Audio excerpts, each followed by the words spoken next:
Kaixo eta ongetorriak gaurko saiora. Gaurkoan gurekin izanen da Eduardo Santos kontseilaria eta ondoren Noelia Fundazioko Arturo eta Itziber ere etorriko dira gure platora. Hala ere, lehenago has gaitezen betiko edukiekin. Ikus ditzagun gaurko efemerideak. 1975ko urriaren batean, Graporen lehen atentatua izan zen Espainian. Gainera, 4 urte beranduago, 1979an, Pierre Bordazarre, Etxaun Iruri, pastoragile eta poeta hil zen Pon. Eta azkenik, gaurko egunez duela 4 urte 2017an, Kataluniaren independentzia erreferenduma, ofizialki Kataluniaren autodeterminazio erreferenduma egin zen. Goazen orain gaurko efemeridekin.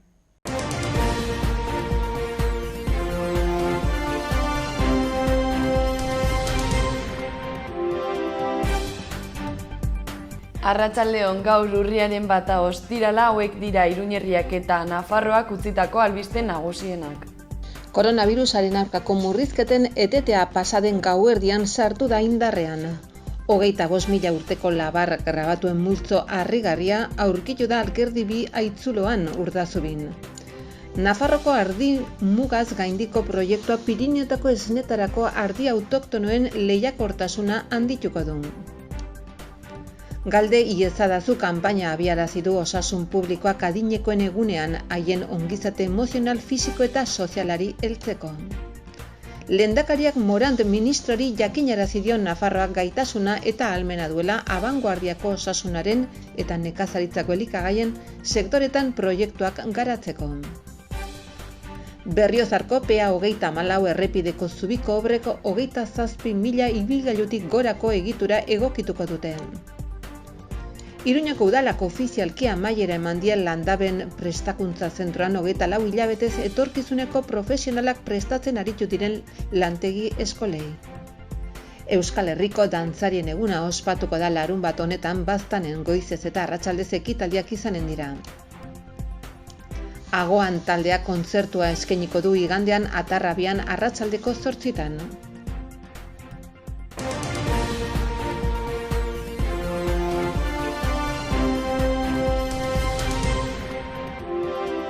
Asteburuko agenda errepasatzen jarraituko dugu. Gaur, gure zirkuak saio bat eskainiko du arratsaldeko 7:00 Antsoainen. Asteburuan gainera, beste 2 saio izanen dira, larunbat eta igandean goizeko 12:00. Horretaz gain, gaurko arratsaldeko 7:30 Nafarroako komikiaren azokaren barne, Navarraldeko gidoilari eta marrazkilarien mahai ingurua eginen da Kondestableko zibiboxean. Larunbatean bestalde, goizeko 10:00 hasita, Heptameronen lehenengo zatiaren irakurraldia eginen da Kondestablen. Larunbatean ere, baina arratsaldeko 5:00 eta geltokin, Lorerik gorrien ipuin kontaketa izanen da. Musas eta Fusasek musikatutako liburuari ibilbedi taldeko Amets Arangurenek jarriko dio ahotsa. Eta bihar ere, Barainainen, fadoak entzuten zituen gizona antzezlanaz gozatzeko aukera izanen da 8:00 musutruk, lehenago sarrera erreserbatuta. Azkenik, igandean, Agoan taldearen kontzertua egongo da 8:00 Atarrabiako kulturetxean. Pasa gaitezen gaurko komunikabideen azalak aztertzera. Diario de Notiziasekin hasiko gara. Ikasle konfinatuak edo positibo ematen dutenak duela urtebete baino 80% gutxiago direla dio titularrak. Argazkian, Urdazubin aurkitutako duela 25.000 urteko grabatuak nabarmentzen ditu. Horretaz gain, Navarra Sumak, Barzinaren guraizekadatik 10 urte pasa diren hontan, murrizketak zentsuratu dituela aipatzen du azalak. Gainera, 2020an, kanaleko 42 laboreetatik 5ek uraren 70% kontsumitzen zutela jakinarazten du. Gai aldatuz, erizaintzako 424 lanpostu betetzeko deialdiak ez duela eremu mistoan euskara baloratzen azpimarratzen du gaurko Notiziasek. Eta Aznarrek Amerikaren konkistaren aldeko harrotasuna adierazi duela ere jasotzen du, eta ez duela barkamenik eskatu. Bestalde, ataskoak murriztuko dituen Zizurko bide lotunea trafikoari irekita dagoela iragartzen du. Eta azkenik, Palmako airearen kalitateak kezka eragiten duela nabarmentzen du eta horregatik segurtasuna areagotzea eskatu dutela. Diario de Navarrarekin jarraituko dugu. Albiste nagusiak azkenean iritsi zaigun normaltasuna azpimarratzen du. Gai aldatuz, erizaintzako 424 lanpostu betetzeko oposizioa otsailean hasiko dela jakinarazten du azal honek. Horretaz gain, Urdazubikoko bazulo batean aurkitutako 25.000 urteko artean nabarmentzen du. Eta bukatzeko, kiroletan Javi Martinezen unea dela jasotzen du. Pasa gaitezen gararen azala ikustera. Titularrak langileek egoitzetan isildutako errealitateari ahotsa ematen diotela nabarmentzen du. Argazkiaren bidez aldiz, Sarkozik 7 hilabetetan ustelkeriagatiko 2. kondena jaso duela jakinarazten du. Bestalde, presoak gizarteratzeko agentziari erakutsitako babes handia azpimarratzen du azalean. Gai aldatuz, Tubacexeko akordioa plantillaren botoaren zain dagoela jasotzen du. Eta bukatzeko, etxebizitza duinaren aldeko borroka kongresura iritsi dela aipatzen du. Jarrai dezagun berriaren azalarekin. Albiste nagusiak zahar-etxeen egoera dela eta egindako dei larria nabarmentzen du. Gai aldatuz, Sarkozy 2012ko bozen kanpaina legezkanpo finantziatzeagatik zigortu egin dutela jakinarazten du. Horretaz gain, Tubacexeko langileen ordezkariek eta enpresak aurreakordioa lortu dutela ere jasotzen du gaurko egunkari honek azalean.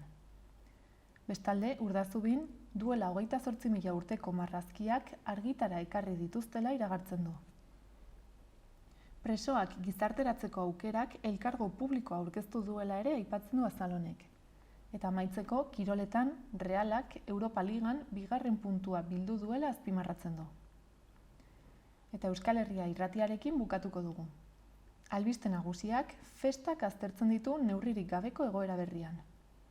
Horretaz gain, kontseiluak eskubide urraketak betikotzen dituzten lan deialdiak eteteko eskatu duela jasotzen du komunikabide honek.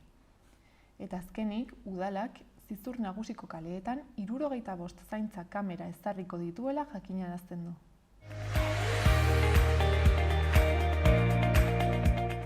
Joan gaitezen orain, gaurko eta asteburuko eguraldien iragarpenak ikustera.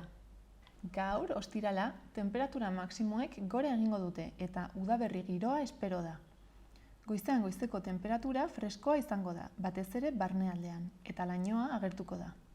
Egunaren gainerako orduetan giroa oso atsegina izango da, eta arratsaldearen lehen zatian temperatura 24 gradutara hurbilduko da. Goizean goi-hodeiak egongo dira, eta arratsalderako hodei trinkoagoak sartuko dira. Kantauri isurialdean euri apur bat egin dezake, bereziki kostaldean. Haizeari dagokionez, goizean hegoaldeko haize suabea ibiliko da, eta arratsaldean iparraldekoa. Bihar, larunbatean, temperaturak gora egingo du, bereziki kantauri isurialdean. Hegoaldeko haize bizia ibiliko da, eta temperaturaren igoera bultzatuko du. Ondorioz, maksimoek 25 graduak gaindituko dituzte, batez ere ipar partean. Hala ere, giroa ez da hain eguzkitsua izango, izan ere, erdi-mailako hodei eta goi-hodei gehiago agertuko dira. Hegoaldeko haizeak traba egin dezake egunaren amaieran. Eta igandean, eguraldia zeharo aldatuko da. Haizearen aldaketak eta fronte hotz batek giroan arrastuko dute eta zaparradak botako ditu. Goizaldean oraindik hegoaldeko haize bizia ibiliko da, baina goizean goiz ipar-mendebaldera egingo du. Goizean eta egunaren erdiko orduetan zaparradak ugariak eta mardulak izango dira. Arratsaldeak aurrera egin ahala euri gutxiago egingo du. Temperatura maksimoak goizaldean neurtuko dira, bereziki kantauri isurialdean. Minimoak aldiz egunaren amaieran izango dira. Egunaren erdiko orduetan temperatura 17-20 graduren bueltan geratuko da.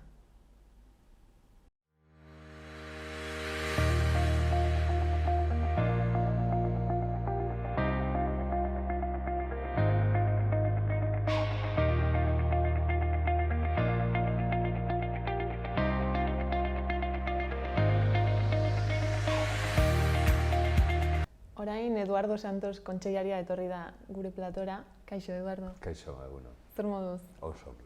Bueno, azken boladan Maixabelen pelikularekin alde batetik bestera zabiltza, ez? Bai, egia da, zen alde batetikan politikoki bultzatzen ari bait garela justizia restauratiboa, ez? eta gure lan hildoa da. Eta bestaldetik arrazoi pertsonangatik, zeren duela 10 urte egindako lana orain azaleratzen ari da pelikularekin, ez? Modu batez edo bestez. Orduan horrek sortutako eztabaida sozialean murgildu naiz, ez? Eta, bueno, bai, polita izaten ari da. Zer nolako harrera ari da jasotzen pelikula hau eta zabaltzen duen mezuak eta guztia? Nik uste dut orokorrean oso harrera ona izaten ari dela. Arteak duena da, ez? Azken finean, arteak sentimenduekin lotzen du asunto bat. Desberdina da, lehen esan bezala, esplikatzea nik zer den justizia rastreratikoa eta dena hori edo sentitzea, ez? Azkenean pertsonaien sentimenduen bidez jarraitzea eta ikustea ondorioa hor. Arloretan zineak igual hobe kontatzen ditu gauzak, ez? Emozioetara, ez? Jotzen du gehiago? Bai, edo heltzen da gehiago. Azken finean, jendea pertsonaien papera jartzen da eta bere buruari galdetzen dio, zer egin nuke nik Maixabel izan da edo Ibon izan da edo egoera hortan, ez? Eta ikusleak erantzun bat ateratzen diote galdera horri, ala? Bueno, bakoitzak aterako du berea, ez? Eta hori zilegia da. Jarrera guztiak zilegiak dira, azken finean, ez? Pelikulak kokatzen zaitu ispilu bat, kokatzen dizu ispilu bat hor aurrean, eta hor, ispiluaren erantzuna izan daiteke gauza bat edo bestea, ez? Eta, zein da pixkatez, pelikula honek zabaldu nahi duen mezua, ala, helburua? Mezu sakona izan daiteke bizikidetza posiblea dela, eta elkarrizketa. Eta batez ere violentzia ez dela sartzen, ez? Gizartean, azkenean violentziak suntsitzen du, kiskaltzen du, egiten duenari eta biktimei, eta jende guztiari. Azkenean, violentzia politikoa baztertu behar dela, ez eztabaida politiko eta sozialean. Eta, nola jasotzen duten, ez? Proiektu edo pelikula hau egin nahi zenaren albiste hori, ez? Zu esan duzun bezala, pertsonalki ere momentu horiek bizi izan zenituen, eta batean, ez? Horri buruz pelikula bat egin nahi izatea? Azkenean pelikula artea da eta zuzendariek erabakitzen dute, gidoia oso polita da, baita ere, oso ongi jarraitzen du nolabait pertsonaien prozesua, ez bai Luis Carrascorena, bai Ibonena, Maixabelena, noski, Mariarena, baita ere Maixabelen arabarena, batez ere, eta aktoreak oso ongi daude, ez, modu batez edo bestez. Nik esan genuke, pelikula da, gero realitatean gertatutakoa pixka desberdina izan zen, batez ere bitartekarien papera eta nola egiten ditugun gauzak eta dena hori. Baina azkenean pelikulak jartzen du nolabait eztabaida hor, ez? Eta, arrazoi bat edo aitzaki bat ematen digu nolabait justizia restauratibori buruz hitz egiteko eta gure paperari buruz hitz egiteko baita ere, jendeak uler dezan. Orduan oso traktore polita da eta indartsua ez horretako, eta eskertzekoa da. Azkenean jende asko ez zuen ulertu, ez? Pelikula. Ez, esan dute elkarrizketa hori eta... Nik nuke esanen jende asko, ez? Azken finean alde eta kontrako jendea dago beti eta segun ze jarrera politikoa eta pertsonala izan den bakoitza alde batean edo bestean kokatuko du, baina nik nuke esanen bandoak direnik, ez? Azken finean, Maixabelek egindakoa da. Eta bere arrazoiak ditu hori egiteko, eta arrazoiaren batez besteko arrazoi bat izan daitekela nolabait bera bizikidetzaren aldeko oihu bat egin nahi duela, ez?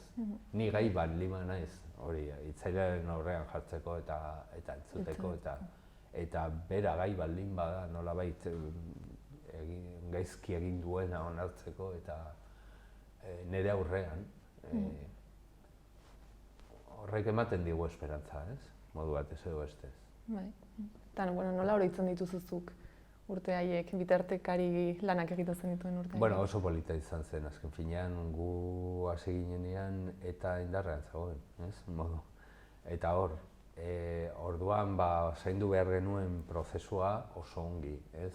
Azkenean medioak eta publikoak dira aktoreak, ez, honetan, eta azkenean da gauza pribatu bat. Eta zaindu behar da, zen intimidadea zaindu behar da, biktimak batez ere zaindu behar dira, eta ez ginen lan bat egiten, bai biktimakin, bai biktimarioekin, gauzak ongi egiteko, eta oso importantea zen biktimak seguruak sentitzea alde batetikan, eta biktimarioen aldetikan oso importantea zen nolabait violentzia egiteko justifikazio guztiak kentzea.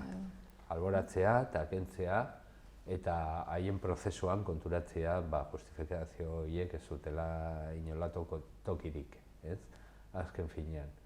Bueno, lan hori eginda, ja topaketa erresagoa zen, ez? Eta topaketan ateratzen ziren gauzak itzelak izan ziren, pelikulan ikusten diren, baita ere. Orduan, zuk uste duzu horrekin jarraitu beharko litzatekeela edo halako gehiago egin beharko liratekeela? Arantz, zalantza izpirik gabe. Nik uste dut biktimek eskatzen baldin badute, jarraitu beharko genukela enkuentro edo topaketa restauratiboekin. Zen azken finean erabilgarriak dira, ez? Ez dute ordezkatzen justizia, beraz, justizia penala da estatuaren justizia eta biktimen eskuetan ez da utzi behar. Sekula santan, baina bere papera izaten du, ez? Hori. Zen azkenean biktimek jakin behar dute, igual epaiketetan ateratzen ez diren egiak, ez? Edo aitortzak. Zen epaiketa bat da oso gauza formala, ez? Interesatzen dena da zer gertatu den. Baina hemen ateratzen diren gauzak oso estelakoak dira. Ez sentitu zenuen, zergatikan egiten zenuen. Pribatuago bezala ere, ez? Ere seguruago batean edo... Bai, inguru seguruago batean ateratzen dira gauza gehiago, ez? Eta biktimek jakin behar dute batzuetan. Jakin behar dute. Beraien galderak izaten dituzte buruan sekulan asetu izan ez direnak, ez? Eta batez ere epaiketan. Beste modu bat, osagai bat. Bai, osagarriak ez, biak. Eta, nork uste duzu ikusi beharko lukeela pelikula hau? Jende guztiak, nik genuke komendio berezik eginen, ez? Azken finean, jende guztiak ikusi behar du. Gu gartzelara eraman genuen, zeren nik uste dut, presoentzako bere denboran eztabaida sozialean sartzea oso egokia zen, eta gainera egon ginen Maixabel eta Itziarrekin. Bai, aurkezten, aurkezpena egiten, eta, hitzaldia eta parte hartzea oso interesgarriak izan ziren, ez? Azkenean presoek ikusten dute, ez? Eta barneratzen dute eztabaida hori, zer egin dut nik, nori egin diot kalte, zer egin dezaket hori konpontzeko. Hausnartzera bideratzen ditu. Hori oso importantea da, beraientzat, zeren, ez gara gatazka politiko bat ez hitz egiten ari, bizikidetza ari gara, ez, azken finean, eta delituak apurtzen duena da bizikidetza. Hala ere, kartzelako emanaldi horretan ez ziren preso guztiak joan, ez? Ez, etako presoak ez ziren joan, baina nik enuke bereziki ondoriorik aterako, zen azkenean, 3. graduan ziren batzuk, orduan horrek esan nahi zuen, gartzelatik kanpo zeudela momentu hortan. Eta nik beste hausnarketa bat egingo nuke, ez, azken finean haiek jakiten dute fokopean izango zirela, ez, azkenean prentsa eta medioak hor daude, eta momentu horretan eta inguru horretan zu izan nahi duzu protagonista? Pentsatzeko modukoa. Hala ere ez, ulergarria da ere, jendeak nolabait itxarotea haien erantzuna, ez? Bai. Nik ez dakit, zergatikan ez ziren joan edo joan ziren, baina buruatzen zaidan arrazoiak izan daitezkela ugari, kasu honetan, eta ez da bakarrik interpretazio bat eta interpretazio bizikidetzaren kontrako interpretazioa esanen. Planto egin dute bakoitzak, igual pentsatu egin du, eta azkenian beldurra ematen du, ez? Ez dira inbeste urte pasa, ez da ere. Ibonek egindako eta Luisek egindako ibilbidea oso interesgarria izan da, baina oso gogorra baita ere, zen biluzik geratu dira. Azkenean justifikazio guztiak kentzen baldin badira, aurkitzen zara gartzelan, bakarrik, eta zure erantzukizunaren aurrean. Inolako argudiorik gabe. Zegin duzu hil, punto. Ja, eta horrekin Zegin bizitzea, duzu ez da? mina, punto. Eta horrekin bizi gara, Bai, Hori ere gogorra ez da da. erresa ez. Suposatzen dut ez. Eta, bueno, esan duzu ez, pixkat denei dagoela zuzendua, baina ere, agian ez, gazteenek ez dute ongi ezagutuko historia hau. Bai, etorkizunari begira oso ikasketa ona da, zen azkenean gazteak ze pentsatzen dute orainetari buruz, beraientzat, osoentzat ez dakit, eta izan zen iraganako gauza bat, eta hola. Nire belaunaldian eta oso presente zegoen, oso presente. Ez bakarrik hiltzen zuenean, baizik eta eztabaida sozialean eta egiten genuen guztia, kutsatzen zuen guztia. Hori pelikulan esaten da, eta Maixabelek esaten du, eske kutsatu egin duzue dena hamarkadatan.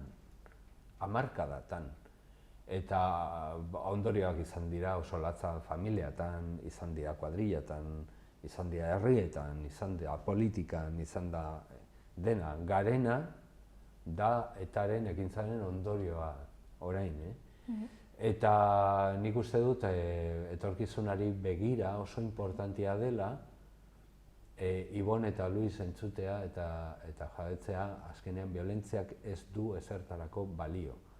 Etorkizunari begira izaten baldin badugu noizbait tentazio hori, jakin dezagun ze gertatu egin den, eta ze ondorioak ekarri dituen, ez? Biktimarentzat, gizartearentzat, jende guztiarentzat. Eta hori jakitea oso importantia da.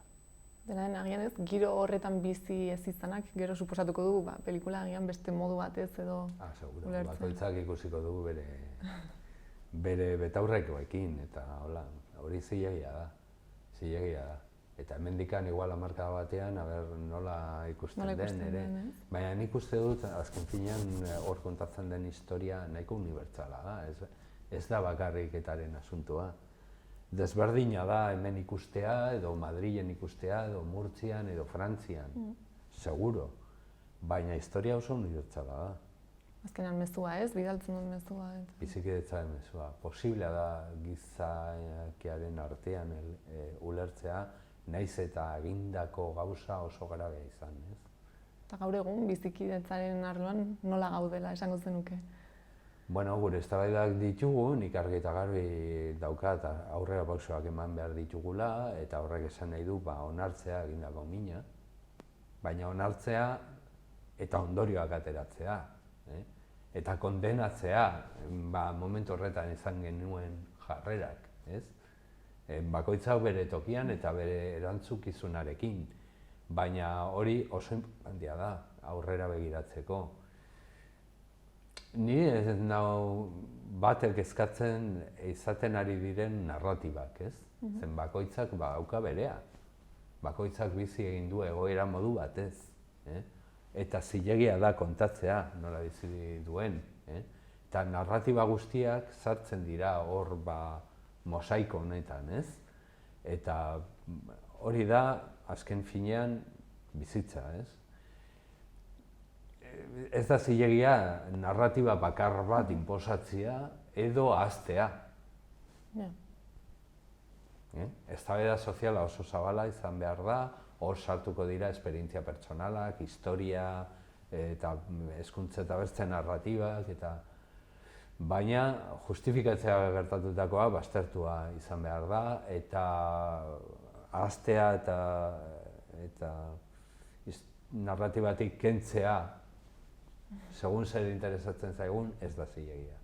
Orduan bideo honetik goazela esango zenuke, ala oraindik asko dago. Pizkanaka, eta asko kostatuko zaigu. Resistentzia ugari daude, ez? Begira frankismoarekin gertatutakoa, ezke hemen herri honetan dagoen kultura politikoa ez da giza eskubideen aldeko politika nabaria. Segun, interesatzen baldin bazaigu, gauza bat, eta ez bazaigu interesatzen beste bat, eta segun hor dagoen boterean. Orduan giza eskubideen kultura zabaldu beharko genuke, gizartean jakiteko zer den ona eta zer den txarra, bale? Eta gero aztertuko dugu nork egin duen zer. baina ez dugu gertatutakoa justifikatu behar, gure ideologiaren arabera. Hori, erabat baztertuta izan behar da. Orduan hori izango da pixkat bidea, zuk uste? Bai, bide bat. Nik uste dut hori dela egin behar den bidea, ez? Biktimak kontutan hartuta, haien narratibak entzun, baina gero gizartean, zabalean, onartzea narratiba guztiak eta zer gertatu den onartzea, ez? Eta gero ondorioa da bizikidetza garatzeko, violentzia baztertuta izan behar dela. Erabat. Uste duzu horretarako garai honean gaudela? Beti daude, ez? Gizaskoentzat beti daude arriskuak. Hori da. Beti eta giza eskubideak defendatzen dutenentzat beti dago arrisku bat, ez da batere erresa. Ez da batere erresa eta gehienetan ondoriak ekartzen ditu zen azkenean molestatzen da. Ez? Bai. Bai, batez edo bestez molestatzen da. Baina, militantzia hor dago, ez? Eta, pelikula honekin zer da espero duzuena edo zer gustatuko litzaizueke? Momentuz ongi doa, ez? Gertatzen ari dena, ez? Azken finean, hor erakustea, eztabaida sozial bat sortzea, beste narratiba bat sartzea, justizia restauratibaren ikuspuntutik eta biktimen ikuspuntutik. Hori, gertatzen ari dena, azkenean arteak duena da oso boteretsua dela. Agian beste baliabideak baino gehiago. Bai, igual idazten ditut nire memoriak eta nire familiak irakurtzen du. Baina ongi egindako pelikula bat jende guztiak ikusten du, astintzen du gizartea, sortzen du eztabaida bat, eta hori ona da beti. Orduan, momentuz ez duen harrera mantentzen duen, eta pelikula... Bai, nik uste dut, ekoizleek oso pozik daudela, zen asko ikusten ari dela, eta pelikula baino fenomeno sozial batean bihurtzen ari dela, Eta pelikula batek hori lortzen duenean oso ona da. Azken finean, jende guztiak parte hartu nahi du eztabaidan, eta horretako ikusten du pelikula, ez? Bueno, alde artistikoengatik eta alde kulturarengatik oso berri ona da, zen azkenean berreskuratzen ari gara zinea, eta beste batzuekin zinea ikustea, ez? Eta hori pandemiakin, izan da gogorra, ez? Eta batez ere zinea ikusteko beste kulturekin, ez? Etxean, zu bakarrik eta holako pelikula bat ikusi behar da jendearekin, eta ikusi nola reakzionatzen duen jendia. Komentatzeko. Bai, azkenean gartzela nola txalotzen duen jendia eta dena hori, eta horrek ematen dizkizu input gehiago, ez? Azken finean, da desberdina. Bai, egia da ere, zagian pelikula bat, momentuan bai asko hitz egiten dela horri buruz, baina gero erabat ahaztu daitekela. Bueno, bai, normala da. Ez azken finean, pelikula guztiak, gauza guztiek bezala bizitzan, daukate beraien momentua eta den hori, baina gero geratuko da pelikula hori, referentzia bezala. Beti egonen da hor, ez? Eta bai, eta Maisabelen historia geratuko da hor referentzia bezala. Maisabelen historia ez da pelikula batean agertzen dena, edo dokumental batean agertzen dena, edo liburu batean agertzen dena. Da dena eta izan daiteke referentzia bat. Gero euskarri bat kontatzeko izan daiteke pelikula eta liburua eta Maisabel berari egindako elkarrizketa bat, edo ez. Baina historia oso boteretsua da, eta Ibonena, eta Luisena, eta Mariarena, eta guztien artean sortzen dugun narratiba hori. Eta ezagutaraztera, ez? Eman beharreko historiak dira. Nik uste bai, zalantza izpirik gabe. Eta horregatik hartu dute pelikula egiteko. Ez dakitez, agian amaitzeko, zerbait faltatu izan den, aipatzeko pelikulari buruz, Maisabeli buruz. Pelikulari buruz? Ez. Jendeak ikusi behar du pelikula bat bezala. Ez da realitatea, ez da dokumental bat, oso ongi oinarrituta dago gertakaeran. Baina, esate baterako bitartekaritza ez da horrela egiten, edo gauza batzuk desberdinak dira, ez? Agian simplifikatu dira. Noski, eta simplifikatu behar dira. Zen azkenean pertsona asko jartzen baldin baduzu pelikulan, dramatismoaren aldetikan, ez da funtzionatzen, edo jendeak pentsatzen du zer egiten du honek hemen, edo ez da erresa, eta ez da dokumental bat, ez? Baina oso boteretsua da nolabait gauzak ongi transmititzeko, eta oso ongi egina dago. Bale, orduan ikusi beharko dugu, oraindik ikusi ez dugunok. Nire gomendia da, baina bakoitzak ikusiko du. Ba, ez dakite maitzeko ez, mezuren bat edo zerbait bidaltzea gustatuko litzaizuken. Ez, nik uste dut mezu guztiak emanda direla, ez? Azkenean bizikidetzaren aldeko apostu bat da, pelikula, eta polita. Primeran. Ba, mila esker, Eduardo, etortzeagatik eta beste bat arte. Ez horregatik, ikusiko gara.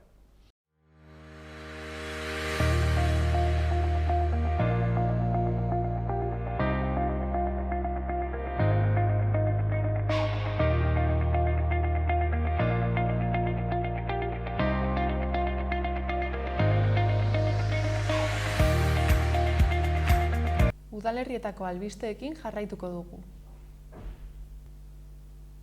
Atarrabian, gaur, arratsaldeko 8etan 4 esku Ugandaren alde kontzertua eskainiko dute Anton eta Maite piano duoak. Sarrerek 10 euroko prezioa izanen dute eta diru osoa Ugandan lan egiten duen GKE bati bideratuko zaio. Bihar bestalde Agoan taldeak eskainiko du kontzertua. 8:30 hasiko da eta sarrerak 5 euroko prezioa izanen du. Eta azkenik, igandean eta arratsaldeko 8etan 1521 txistu kontzertua izanen da 8 euroko sarrerarekin. Obra oroigarri eta zirargarria da, non, gainera, formatu handiko ikus-entzunezko proiekzioekin janzten diren musika konposizioak. Barainaenen streamer mundua live ikastaroa eskainiko dute euskaraz urriaren 19 eta 26ean arratsaldeko 5:30 7:30. Streaming bat martxan paratzeko beharrezko erremintak zeintzuk diren ikusteaz gain, kanal bat sortu eta edukia nola igo ikusiko da ikastaroan. Liburutegiko telezentroan eskainiko da eta izen emateak online egin daitezke. Horretaz gain, euskaraz eta kulturaz gozatzeko udazkenero programaren barne bihar arratsaldeko 8etan hasita fadoak entzuten zituen gizona obra antzeztuko dute auditorioan. Sarrerak doakoak dira, baina lehenagotik erreserbatu beharko dira auditorioko webgunean. Iruñeko udalak hein batean berrituko ditu Mendillorriko kanpamento mendiaren eta Olatz kontzejuaren kaleetako etxadietako espaloiak. Tokiko gobernu batzarrak Construcciones y Excavaciones Herriberri enpresari esleitu dizkio espaloietako 2724 metrotan egitekoak diren eraiste, zolaberritze, lorezaintza eta berritze lanak. 250.680 euroan. Lanak egiteko epea 3 hilabetekoa izanen da eta aurreikuspenen arabera astebete barru hasiko dira. Eta bestalde, udalak ofizialki amaiera eman die Landaben prestakuntza zentroan 24 hilabetez etorkizuneko profesionalak prestatzen aritu diren lantegi eskolei. 16 eta 30 urte bitarteko 60 mutilek eta 5 neskek parte hartu duten Nafar Lansarek beste entitate batzuekin batera finantzatzen duen prestakuntza eta laneratze baliabidearen edizio honetan.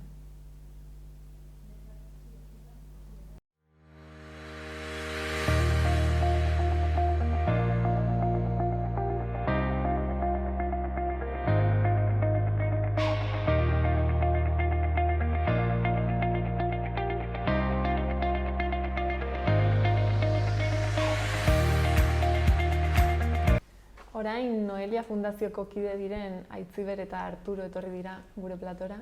Kaixo, bikote. Egunon, kaixo. Kaixo. Zer moduz? Ondo. Ongi, esan behar. Oso pozik ona etortzeaz. Gu ere pozten gara, zuek etorri izanaz.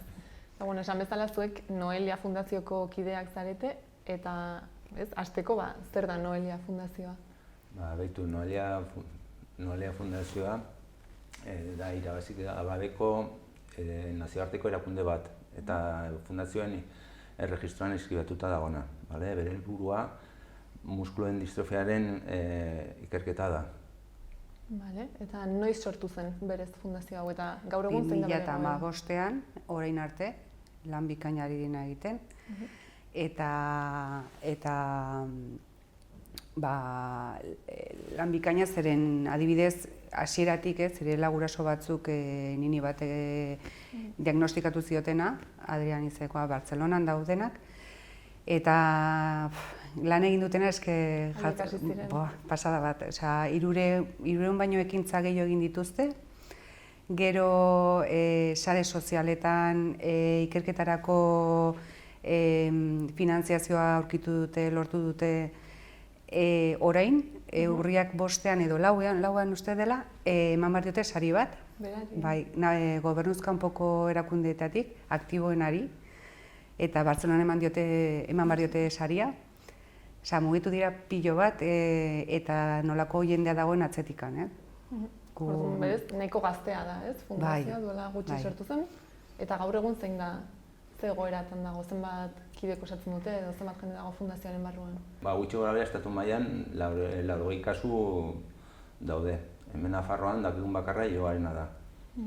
Euskal Herrian maila 2 edo 3 gehiago daude. Bai, bat Bilbon, bestea Gasteizen, baina hemen Nafarroan Iloba bakarrik. Oso gutxi, ez? Oso gutxi. Oso gutxi. Horregatik, da gaixotasun arraroa eta... Oso arraroetako gaixotasun bat da, eta gutxi, kasu gutxi. Horregatik ez, kostatu da inbeste elkartzea? Bai, elkartzea, gero ere diagnostikatzea oso zaila izan da, jakitea ze gertatzen zen, ze nola dan degeneratiboa ere ikusten dituzu gauzak, baina horre aztertzea eta medikuak froga hau egingo dugu edo hau, eta azkenean genetikoki lagitanko froga, orduan jakintzu izan zuten, hau eramaten duena da Bartzelonako klinika eta Estatu Batuetan.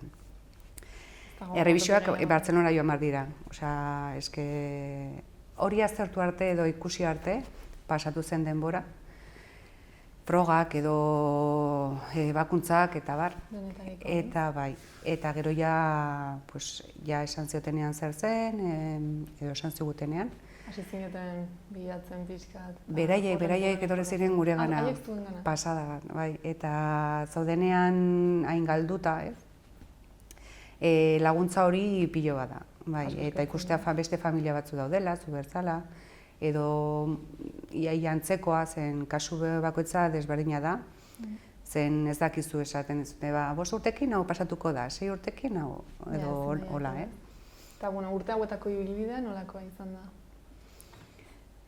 Gu berria gara. 2 urte daramago diagnostikatu ziotena Ilobai, eta esan nahi dut, beraiek egindako lana hasieratik ez ditugu ikusi, baina eske laguntza dena egin dutena, erronka guztiak egin dituztenak, webunean ikusi dezakezula. Nola gizarte lankideak ere dauden, laguntza hori jendea, bai familiari edo ikerketarako lortu dutena, lan pilo bat egin dute. Bai, eta gu berria garenez, ikasten, bai, trena hartzen beraiekin. Eta, zeintzuk dira zuen helburuak, ez, edo eskakizun nagusiak? Gaixotasuna ikustea, jendea, ikustearaztea beste familiei eta laguntasuna hor daudela, eta egia esan da, ikerketa egiteko modukoa edo babesleak edo klinika proiektuak edo finantziatzea gero emaitza bat eukitzeko diagnostiko ez tratamentu bat lortzeko.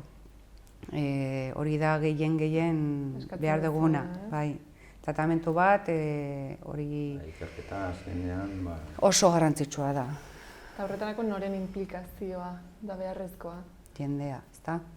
Jendea, eta baita azkenean erakundeak. Baina, karo, hain gutxi direnez, ikerketa oso motela doa, eta horretarako behar dena da dirua, ez? Orduan, erronka hauek edo baita ekintzak horretarako dira. Finantziazio hori pixkat lortzeko. Orain ari garela prestatzen istorio bat. Hitz egiten, eta ikusten nor lagunduko ziguten, edo nola, edo Beteluko herri txiki batean, familia batek kontatu ziguten, urte asko eta gero, senide asko hil ondoren. Bai, ikusi zuten ere ukizutela gaixotasun arraro bat eta deitzen dela Duncan sindromea. Eta beraiek ere ikusterakoan eta nola ere egon diren beraiek eta garrantzitsua da. Jendearen bakoitza daka bere historia, egia da. Baina hitz egiten zuenean jendearekin eta ez daudela bakarrik eta bai, eta implikazio hori, jendearen implikazio hori kristona da. Bai. Eta, egongo da jendea ez du nahi jakingo zer den, ze gaixotasun den distrofia muskularra. Nola azalduko zenukete zer den? Beitu, distrofia muskularra gaixotasun larri eta degeneratibo bat da. Haurtzaroan diagnostikatzen dena, eta egun zoritzarrez, ez dauka ez da sendabiderik, ez da tratamendurik. Orduan, pentsa, azkenean, larria eta degeneratiboa, ez? Bai. Eta zer suposatzen du gaixotasun honek? Muskuloen ahultasuna, muskulo guztien ahultasuna, eta horrek egiten du ere bizkarrezurren zurrunkidea, ez? Edo nola esango nuke. Galtzen dute indarra, bai? Orduan horrek egiten duena da, bai ezin dutela ibili, 10 urte arte gehien bat ibili dezakete. Gero galtze hori indarra ez daka bai idazteko edo ibiltzeko eta gero ja larriena da arnas hartzea. Arnas aparatua hartzen du eta orduan behar dute bai arnasetako aparaturen bat edo lo egiteko eta heriotzaren kilikolo egotea edo bai. Eta esan dugu, Nafarroan kasu bakarra, dagoela, orduan oso gutxi ematen da, ez? Eta ere esan duzu gutxi ikertzen dela, ala badaude geroz eta ikerketa gehiago arlo hontan. Hasten dira, egu jakin izan ditugunak, egon dira, baina bai egia da oso gaixotasuna arraro baten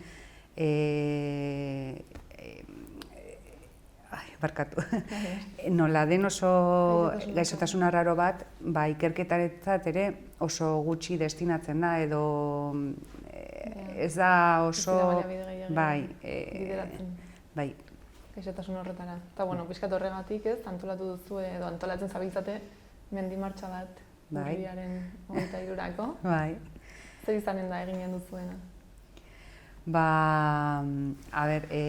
Sarbiel Etxoribarreko menditaldeak proposatu zigun zerbait antolatzea. Eta orduan egin behar deguna da desberdin puntuturik, nahi duten lekutikan, batzuk hasiko dira Txaurin, beste batzuk Etxarrin, Bidaurretan, edo Arraizan, Belaskoainen, nahi duten lekutik edo txiki-txikiekin hasiko gara Muñeinetik, ez?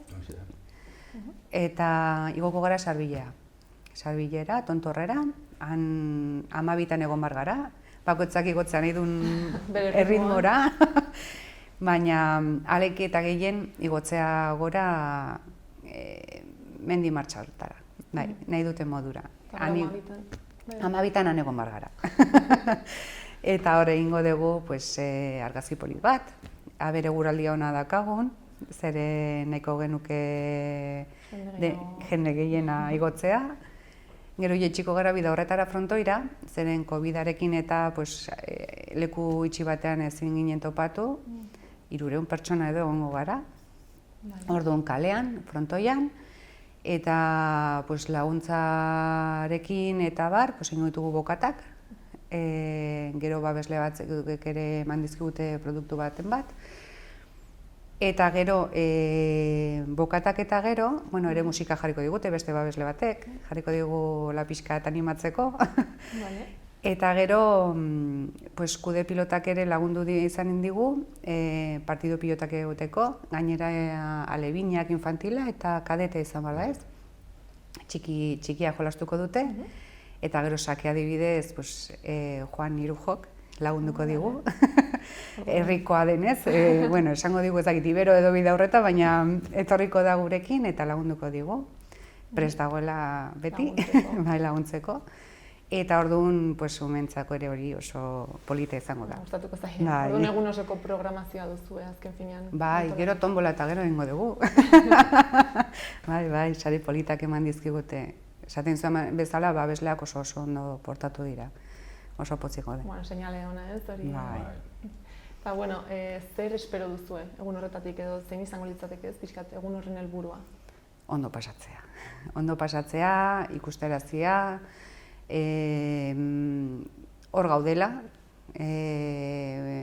eta guf izeba osaba gara, baina gurasoak hor daramate eguneroko indarra, ez, beharra, eta hor gaudela. Eta, bueno, pues, egun polita izatea eta ondo pasatzea, eta alden eta gehien dirua lortzea, gero ikerketentzat bidaltzeko. Orduan lortzen duzuen diru hori? Dena. Eta nora bideratuko duzu? Badago proiektu konkreturen bat, ala? Ez dena, diru guztia bidaliko dugu Noelia Fundaziora, eta hor ja bidaltzen dute bai ikerketa edo bai ospitale, esaten dugun San Joan Hospitalera Barcelonan, bai? Eta hor ja ikertzeko, bai gaixotasuna, eta, bueno, lortzen badute pikat hori da. Ikusten badu pixkat argia eta lortzea emaitze batzuk gutxienez edukitzeko bizi-kalitate on bat. Eta, bueno, nork har dezake parte hemen martxa honetan, edozein pertsona? Edozein, bai, bakarrik edozein pertsona du parte hartu, ja esan duen bezala, lehen gutxi gora bera 100 pertsona ja gaude, izena eman da.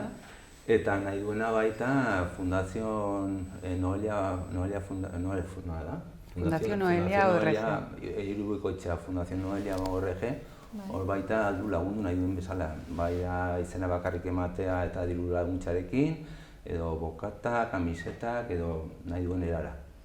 Primeran eta agian egon da norbait lagundu nahi duena, baina ezin dena egun horretan ara joan, orduan nola egin dezake? Bai, esaten dugun bezala, diru laguntza aldu bideratu web orrialdeen bidez, ez? Bai, onartzen dute bai diru laguntzak edo esaten dugun bezala, ez? Egun hortarako ireki dute bai da... Erronka antzeko bat, eta webunean, eta sarbiletako, eta edo ez bakari sarbiletako igoera honetarako, baizik eta zu nahi badezu lagundu, hor dakazu pausua nola egin, bai transferentzia bizun nahi dezun bezala, aukera dituzu pilo. Baina esplikatzen zute oso ondo, azaltzen zute oso ondo nola, bai erronka honetarako edo zein momentuan nahi badezu sartu eta babesle bezala edo laguntza bezala egin. Eta zergatik iruditzen zaizue garrantzitsua jendeak gaixotasun hau ezagutzea edo? Zergatik, azkenean ahoz-aho kristona egiten du. Orduan, beti igual dago norbait arazo hau dakana edo ez dakila edo azkenean indarra ematen du, ez? Jendea indarrak ematen du, nik uste. Bai. Eta, bueno, nolako etorkizuna edo aurre ikusten duzue? Bueno, a ber, hau da egunerokoa. Orduan, bai egia da, ikerketaekin zerbait, azkenean fundazioaren bitartez nahi dutena da familiak sartzea edo, zen azkenean 80 ume daude, baina egongo balitz gehiago, ez dudala nahi, baina imaginatu daudela eta ez dutela edo ez dakite edo, orduan, horrekin ere ikerke daiteke gauz gehiago edo ikusi daitezke nola funtzionatzen duen honek edo genetikoki nola edo izan daiteken. Orduan, azkenean ikusten dituzte distrofia muskular edo kolageno faltan eukitzea arazo hontan. Ikerketa desberdinak egitez, zeo zer hasten da mugitzen, edo ikusten, edo ze egin dezakegun. Ebakuntzaren arabera gainera, nola egin, edo zer egin, edo noraino arte itxoin, edo ikusi pixkat, ez? Orduan ze espero dugun, ez dakigu. Egunerokoa da, eta pazientziarekin, eta indarra, egunero. Egunez egun. Egunez egun, bai. Ez dakitez, zerbait edo zergatik animatuko zenuketen jendea ere urriaren 23an, ez, Txauribarrera joaten, ala bestela zen mezu bidaltzea gustatuko litzaizueken. Eskerrik asko, ez da? Eskerrik ematea jendeari, zergatik kriston laguntza ditu ematen, eta azkenean ezagutzea jendea zer den muskuloen distrofia, ez? Kolageno 6. falta, ez? Orduan pizkat ezagutzea eta jendea pizkat begiak irikitzea, ez? Gaixotasunarengatik. Eskerrik asko jende guztiai egiten, bai taldeak, entitateak dena. Adibidez, ere Etxeuribarren egin zen, Bidaurretan egin zen Grezi Trail, eta han jasotako diru guztia parte hartu dituztenei jakiteko diru hori fundazioara eman diotela. Adibidez, horrek ere laguntzeko, bai. Azken finean ez denbora gutxi daramazue, baina jendearen implikazioa geroz eta handiagoa da eta geroz eta gehiago ezagutzen zaituzte. Bai, hori eta kontua azkenean. Azkenean, hain gutxi garen ez, saiatzea mugitzea, eta jendeari ezaguratzea, gaixotasuna, eta hori, denon artean pizkat bultzada txiki bat ematea, bai ikerketari, eta bai familiei. Gauza txiki bakoitzak azkenean asko balio du. Hori da. Mila esker zuei bikote etortzeagatik eta primeran joan dadila guztia. Mila esker zuei. Nahi bazute etorri, presa. Urriaren 23an. Urriaren 23an, larunbata. Eskerrik asko. Zuri.